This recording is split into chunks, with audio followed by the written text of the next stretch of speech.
भविष्यावर बोलू काही या कार्यक्रमात सगळ्यांचं संपदा मनापासून स्वागत करते आणि राशी चक्रकार शरदजी उपाध्याय इथे उपस्थित आहेत, त्यांचंही मनापासून स्वागत। राशींवर बोलता बोलता मीन राशीवर सुद्धा शरदजीने आपल्याला भरपूर काही सांगितलं आणि इथे 12 राशी संपल्या आणि ते संपतानाच मी कबूल केलं होतं की तरीही तुमचे राशी संबंधातले किंवा अन्य कोणतेही प्रश्न असतील तर आमच्या ईमेल ॲड्रेसवर जरूर पाठवा। तुम्ही ते ऐकलत, पाठवलेत, ते प्रश्न माझ्या हातात आहेत। हेच प्रश्न घेऊन मी आज शरदजींना विचारणार आहे आणि तुम्ही त्यांची उत्तरं ऐका। सुरुवात करायची। राशी या कितीही आपण 12 राशींवर बोललो तरी एक प्राथमिक प्रश्न खूप असतात हो, की जे सगळं ऐकल्यावर सुद्धा कुठेतरी उरतातच। त्यातला पहिला प्रश्न एका श्रोत्याने प्रेक्षकाने विचारलाय की मुख्य राशी म्हणजे काय असतं? सूर्याभोवती पृथ्वी ज्या मार्गाने फिरते त्या मार्गाला क्रांतिवृत्त म्हणतात, एक्लिप्टिक। त्या क्रांतिवृत्ताचे प्रत्येकी 30 अंश विभाग केलेत, 30 गुणिले 12 360। त्या 30 अंशाच्या विभागाला राशी असं म्हणतात। म्हणजे राशी म्हणजे अमुक राशी तो ग्रहाला वगैरे नंतर बेसिक त्याची जी व्याख्या आहे ती 30 अंशाचा क्रांतिवृत्ताचा विभाग म्हणजे राशी। म्हणजे पहिली जर मेष रास तर ती 1 ते 30 अंश करेक्ट, आणि त्याच्या पुढची 30 ते 60 असं हे गणित पुढे पुढे जातं आणि बरोबर ते पूर्ण होतं 12व्या राशीला। पुढचा प्रश्न असा विचारलाय की राशींची तत्व असतात असं आपल्या बोलण्यात बरेचदा आलं, तर ती तत्व म्हणजे काय? राशींचे स्वभाव 5 गोष्टींवर ओळखता येतात। त्यातला पहिला म्हणजे देह, मग दुसरा येतो तत्व, तिसरा स्थायी भाव, चौथा सिम्बॉल आणि 5वा स्वामी। 4 तत्व आहेत, अग्नी, पृथ्वी, वायू, जल। आकाश वगैरे हा बाकीचा याचा भाग येतो, पण राशीपुरतं अग्नी, पृथ्वी, वायू, जल 12 राशी आहेत। तू 3 वेळा म्हण अग्नी, पृथ्वी, वायू, जल, म्हणजे पहिल्या 4 राशी संपल्या। पहिली अग्नी, दुसरी पृथ्वी, तिसरी वायू, चौथी जल। काय दर्शवलं जातं आणि मी एकदा कापराचं उदाहरण दिलं होतं, ते परत देतो म्हणजे कळेल। अग्नी कसा आहे, तुम्ही त्यात काही नेऊन टाका, स्वाहा। मग त्या अग्नीत प्रेत टाकलं तरी स्वाहा, तूप टाकलं तरी स्वाहा, अग्नीला विधिनिषेध नाही। कचरा टाकला तरी स्वाहा। म्हणजे अग्नी राशीचे लोक, आता तुला कळेल, मेष, सिंह, धनु, अग्नी, पृथ्वी, वायू, जल मोजत जायचं। ह्या मंडळींमध्ये शांत पेशंटली ऐकणं बेकणं नाही, ते काय करतात, पटाक come to the point, don't take time, don't waste time असं म्हणणार त्यांना। किंवा त्यांच्या बिझनेसच्या टेबलवर एक पाटी असते, stick to the point, take no time, waste no time, time is money. मग अशा लोकांकडे जर घाबरतात लोक, पटकन फटाकन उत्तर। त्यांचं म्हणणं तुम्ही रेंगाळत बसू नका, काय म्हणायचं आहे मला स्पष्ट सांगा। टेलिफोनवर बोलताना मग अशा लोकांचे प्रॉब्लेम होतात। पलीकडचा माणूस काय कळतच नाही लोकांना कसं बोलायचं, आपल्यालाच फोन करता, कोण बोलताय, अरे तू कोण बोलताय सांग ना पहिला। तो चिडतो, तो काय बोलतो मी बोलत नाही, अनपार्लिमेंटरी आहे। पण असे मेष, सिंह, धनुवाल्या लोकांना अग्नी, याचं उदाहरण मी तुला कापराने देतो। अग्नीमध्ये कापूर टाकला, अरे त्याचं बघतोय क्वालिटीज आहेत, औषधी क्वालिटीज, जाळून टाकतो, सुवास पसरवण्याचं काम पुढे वायुरेषी बघतील।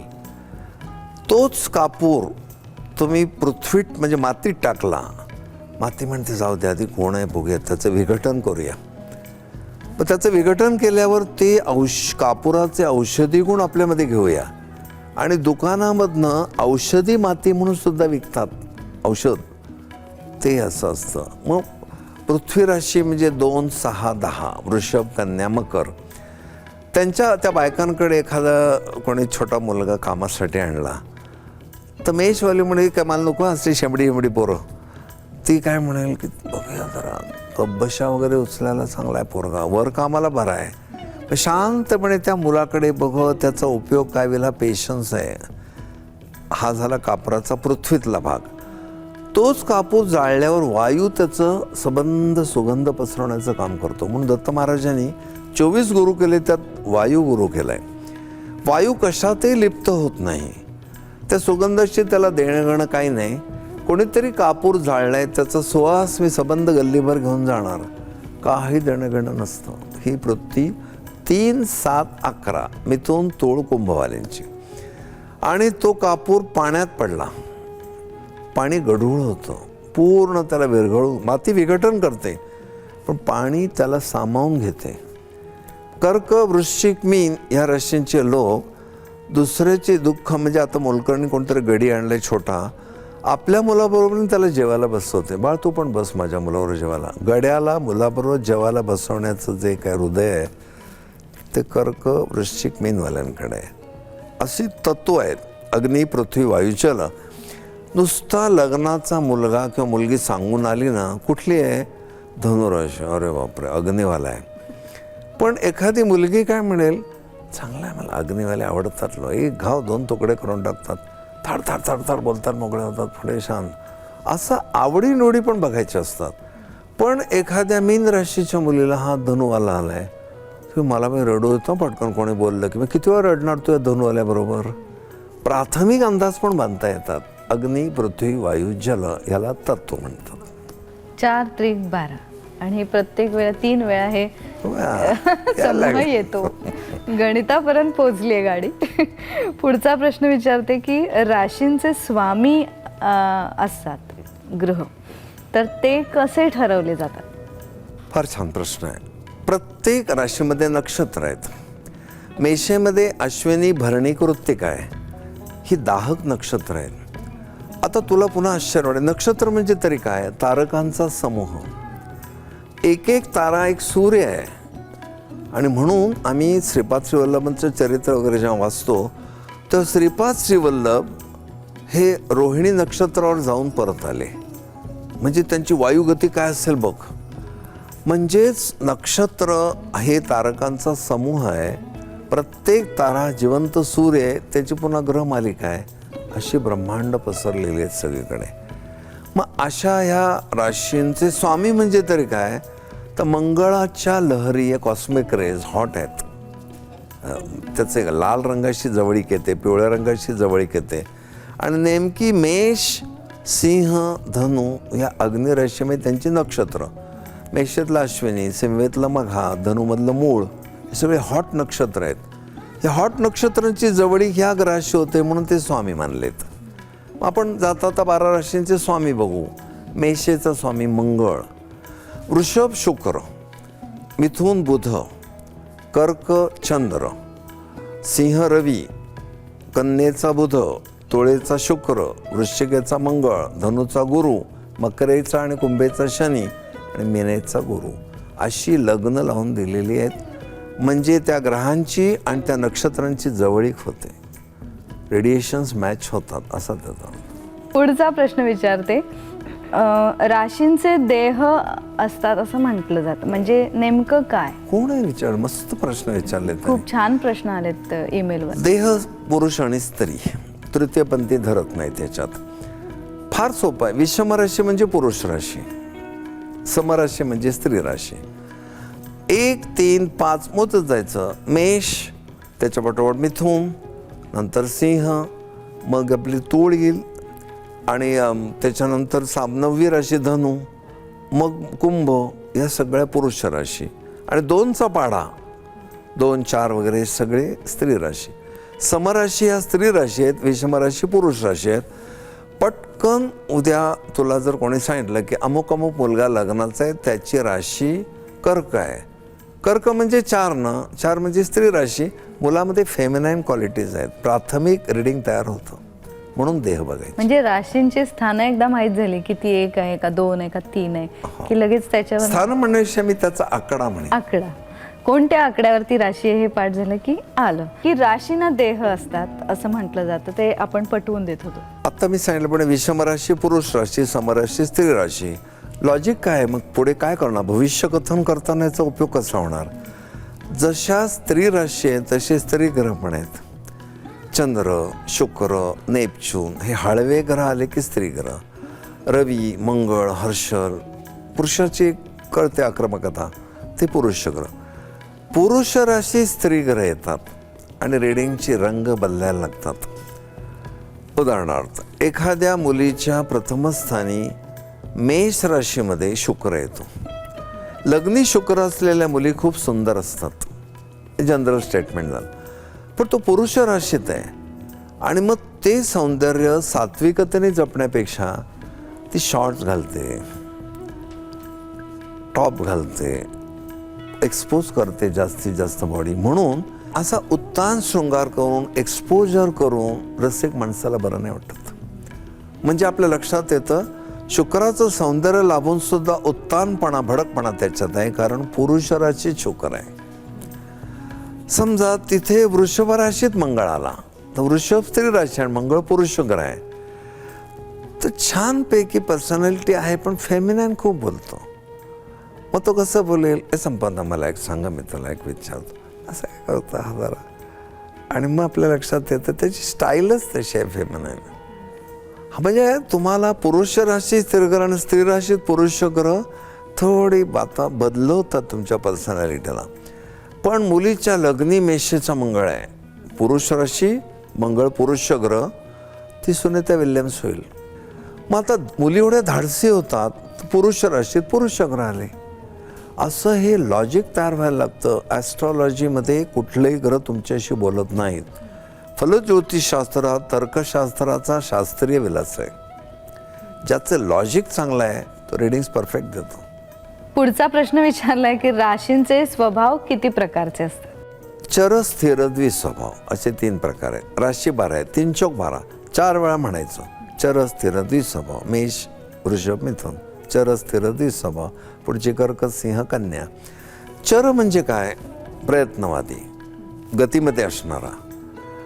स्थिर अर्थात शांत प्रवृत्तीचा विचार करणारा. द्विस्वभाव गडबड करणारा. लहान मुलांचं उदाहरण घेतो. एखादं मूल इथे आलं समजा शूटिंग बघायला, इथे जा तिथे जा हे सगळं ते बघत बसेल, क्युरिओसिटी आहे. स्थिरवालं मूल आईवडिलांनी काय सांगितलं गडबड करेल, एका जागी बसेल पण ऑब्झर्व करेल. चरवाल्याला जवळ जाऊन जे ऑब्झर्व करायला लागतं तो स्थिरवाला तिथे बसून करेल. द्विस्वभावीवाला एकदा उठेल तिथपर्यंत आई कंटाळा पुन्हा बसेल.